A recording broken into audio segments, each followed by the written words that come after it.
عبداللہ بن جریح نے عبداللہ بن عمر سے کہا، اے ابو عبد الرحمن، میں نے تمہیں 4 ایسے کام کرتے ہوئے دیکھا ہے جنہیں تمہارے ساتھیوں کو کرتے ہوئے نہیں دیکھا۔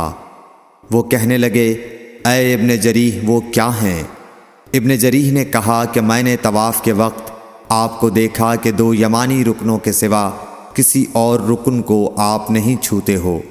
دوسرے میں نے آپ کو سبتی جوتے پہنے ہوئے دیکھا، اور تیسرے میں نے دیکھا کہ آپ زرد رنگ استعمال کرتے ہو، اور چوتھی بات میں نے یہ دیکھی کہ جب آپ مکے میں تھے لوگ ذی الحج کا چاند دیکھ کر لبیک پکارنے لگتے ہیں اور حج کا احرام باندھ لیتے ہیں، اور آپ 8ویں تاریخ تک احرام نہیں باندھتے۔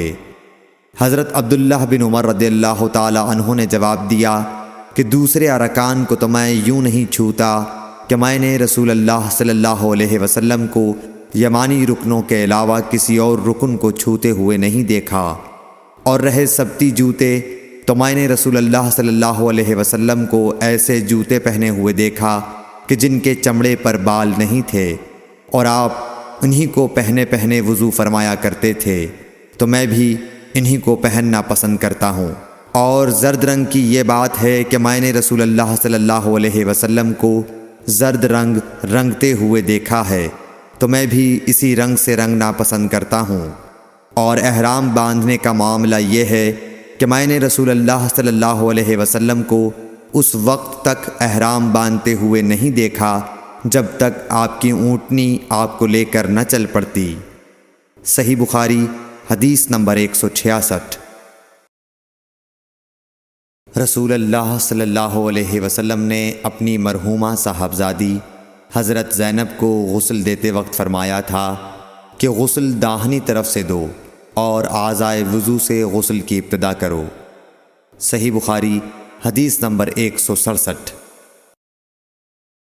ام المومنین حضرت عائشہ رضی اللہ تعالی عنہا فرماتی ہیں کہ رسول اللہ صلی اللہ علیہ وسلم جوتا پہننے، کنگھی کرنے، وضو کرنے اور اپنے ہر کام میں داہنی طرف سے کام کی ابتدا کرنے کو پسند فرمایا کرتے تھے۔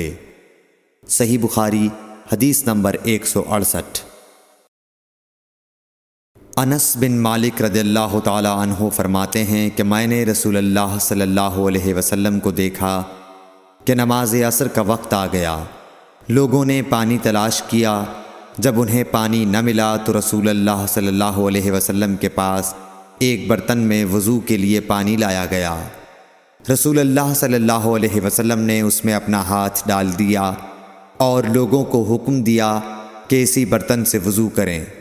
حضرت انس رضی اللہ تعالی عنہ کہتے ہیں کہ میں نے دیکھا کہ آپ کی انگلیوں کے نیچے سے پانی چشمے کی طرح ابل رہا تھا، یہاں تک کہ قافلے کے آخری آدمی نے بھی وضو کر لیا۔ صحیح بخاری حدیث نمبر 169۔ ابن سیرین کہتے ہیں کہ میں نے عبیدہ رضی اللہ تعالی عنہ سے کہا کہ ہمارے پاس رسول اللہ صلی اللہ علیہ وسلم کے کچھ بال مبارک ہیں جو ہمیں حضرت انس رضی اللہ تعالی عنہ سے یا ان کے گھر والوں کی طرف سے ملے ہیں۔ یہ سن کر عبیدہ نے کہا کہ اگر میرے پاس ان بالوں میں سے ایک بھی ہو تو وہ میرے لیے ساری دنیا اور اس کی ہر چیز سے زیادہ عزیز ہے۔ صحیح بخاری حدیث نمبر 170۔